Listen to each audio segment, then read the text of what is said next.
بجلی کی بڑھتی ہوئی قیمتوں کے خلاف ایک طرف تو عوام سراپا احتجاج ہے، دوسری طرف جو ہے کچھ سماجی تنظیمیں جو ہیں وہ بھی اس وقت میدان عمل میں آ چکی ہیں۔ اس وقت میں موجود ہوں خانوال کے چوک جشن نگر پر، اور یہاں کار ڈیلر ایسوسی ایشن کی طرف سے جو ہے بجلی کی بڑھتی ہوئی قیمتوں کے خلاف جو ہے احتجاج کیا جا رہا ہے۔ اس وقت ہمارے ساتھ ایک کار ڈیلر ایسوسی ایشن کے ایک سینئر رکن موجود ہیں، ہم ان سے جانتے ہیں کہ وہ احتجاج کیوں کر رہے ہیں اور ان کا کیا مطالبہ ہے۔ جی بتائیے۔ السلام علیکم۔ ہمارا حکومت سے یہی مطالبہ ہے کہ پہلے ہی مہنگائی بہت زیادہ ہے، لوگوں کا گزارا بہت مشکل ہے کرنا، لوگ پہلے خودکشیاں کر رہے ہیں، اپنے بچوں کو ساتھ لے کے خودکشیاں کر رہے ہیں، اوپر سے یہ بجلی کے بل میں بے تحاشا ٹیکسز لگا کر یہ ایک قسم کی دہشت گردی ہے۔ یہ بجلی کے بل کے ذریعے عوام پر دہشت گردی ہے۔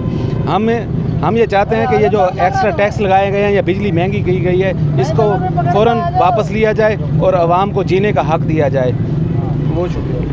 جی، جیسا کہ آپ نے سنا کار ڈیلر ایسوسی کے جو سینئر رکن کا کہنا تھا کہ عوام پہلے ہی جو ہے مہنگائی کے ہاتھوں بہت تنگ ہے، اور جو ہے حکومت کا فوری طور پر جو ہے بجلی کے معاملے میں جو فوری طور پر عوام کو ریلیف دیا جانا چاہیے۔ جی